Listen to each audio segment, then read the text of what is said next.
Howdy y'all, it is your girl Southern Peach 13 and I decided to try and get my YouTube channel up and going. Outside of the YouTube shorts, of course. And even though I enjoy drawing myself, I find it pretty boring to just watch a speed paint, and I rather enjoy having someone talk in the background about random stuff. So I figured I'd try and give it a shot. So since it's my first real video, I'm just going to call these my audio logs, where I just, like I said, ramble about random stuff, whether it be what goes on in fandom spaces, my daily life, maybe about a book I'm reading. I'm not too sure. We'll see where my ADHD brain takes me today. Honestly, what I really want to talk about right now is fandom spaces and how fandom culture has changed, yet it hasn't at the same time. So I was very young when I got into fandom. I was around 11 years old. My first fandom was Transformers Prime. So growing up in the early 2000s, I didn't have unrestricted access to the internet. I was more of a bookworm kind of kid. I liked to just read R.L. Stein Goosebumps and watch cartoons and stuff like that. Like I said, I was either reading or playing with my Monster High dolls, occasionally forced outside to play in my backyard by my mom. So yeah, like I said, first fandom was Transformers Prime. I was 11 years old, and I really like to look up YouTube videos of just AMVs, stuff like that. And I remember being a kid one day on the internet, and I was thinking, I wonder if there's a storyline where they got turned into humans.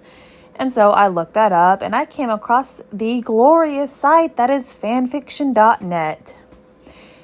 And I unfortunately stumbled upon an adult story.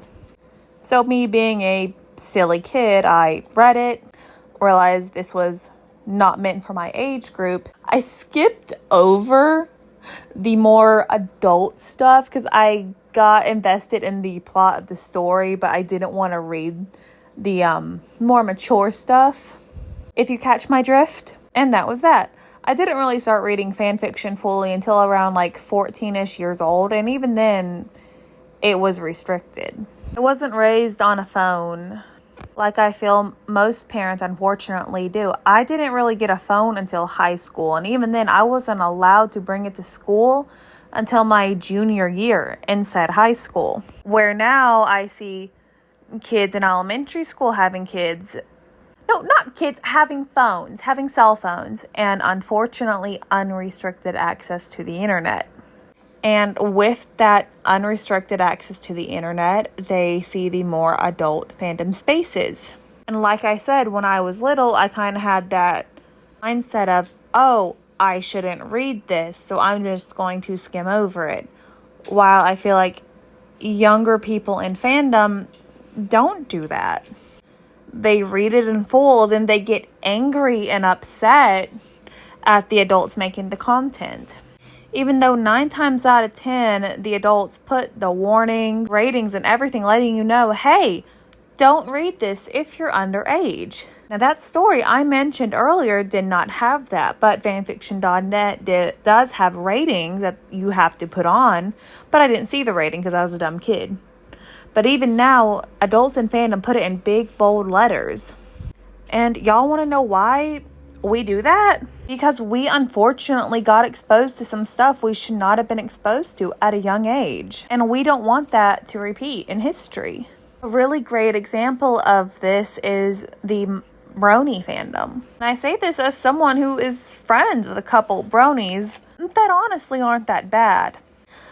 But I remember being a little kid and I would look up just the songs, and I remember coming across that infamous Smile video that had no trigger warnings or anything whatsoever. It's just Pinkie Pie singing, then suddenly all heck breaks loose. I remember being a little girl and just, I won't lie, that video messed me up. I remember being little thinking, why wouldn't someone put a warning on this? Because with how I was raised, I wouldn't have clicked on it if I would have known. I think that the original got taken down and now it was re-uploaded, but thankfully it has proper warnings and stuff on it, but still. I'm getting a little off topic. What I'm trying to say is that we put warnings and stuff on it for a reason. And I feel like kids see that and have that mindset of, oh, I'm mature for my age. I don't have to do this. I can handle this kind of content. And in reality, you can't. That's not me trying to be mean or try to monitor what you can or can't read, but 9 times out of 10, you can't. And I know this because I have seen people get upset and angry about what the content is, even though the content has been warned. The content warned you what was going to be in the story or in the comic or whatever. And it's not even with your more quote-unquote controversial stuff. It's even something as simple as shipping. And as a little kid, I shipped characters all the freaking time, even if they had no interactions whatsoever. Oh, I like the look of these two together. I'm going to ship them. But now, if you ship 2 characters that are not the canon couple, children tend to get extremely angry. And I see this a lot with canon LGBT characters like Luz and Amity and Catra and Adora. But here's the thing, just because people ship stuff, it doesn't mean we want it to be canon. Shipping is usually for fun. Now, there are a couple ships that we would love to see canon. Heck, I'd love to see Superman and Batman become canon one day. Or if they don't like the canon ship, they get upset. Like, for example, I don't like Catra and Adora. I don't like that relationship. Felt too rushed for me. I was also more of a Glimmer and Adora person, but I didn't hate the fact they became canon. It just could have been handled better, in my opinion. Then, like, for example, the Owl House. I am a multi-shipper, I will not lie. One of my favorite ships is, of course, Luz and Amity. They're adorable together. But at the same time, I ship Hunter and Luz and Hunter and Willow. Yeah, I got called something awful because I shipped that. What I think children tend to forget is that fandom is nuanced. It's a hobby. It doesn't show who we are as people. Just because you like slasher movies does not mean you want that stuff to happen in real life. Liking certain ships or darker content does not make you a bad person. Not liking the canon couple does not mean you don't enjoy the media, you just don't care for it.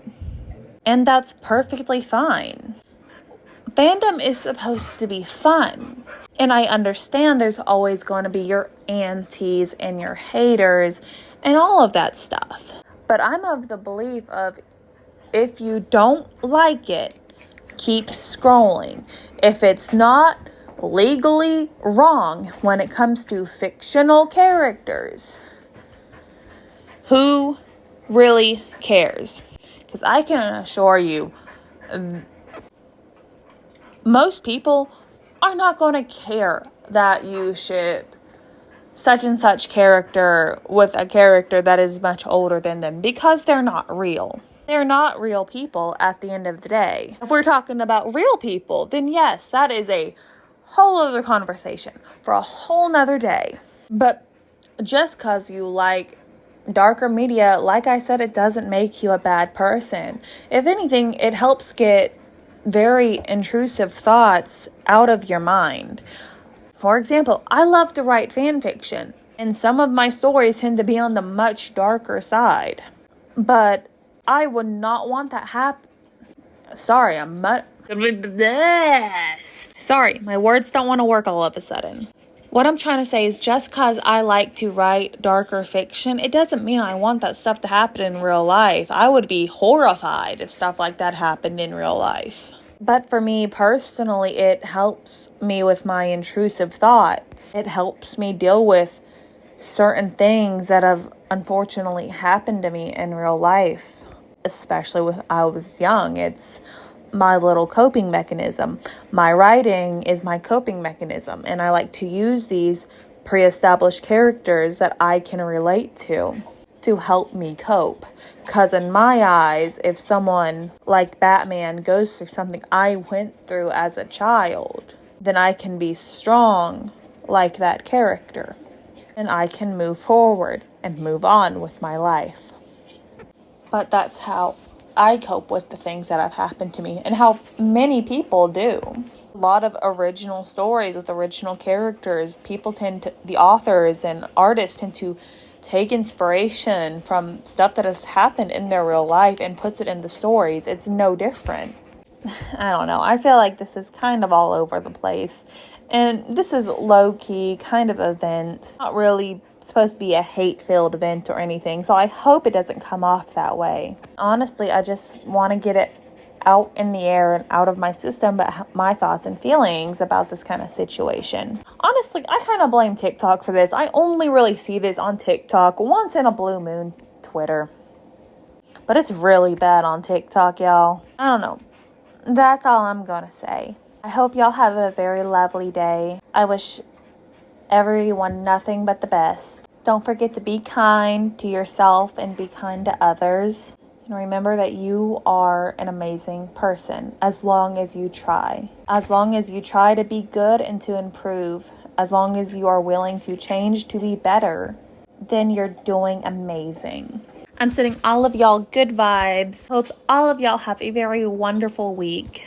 I love you all. Don't forget to like, comment, and subscribe. It would honestly mean the world to me.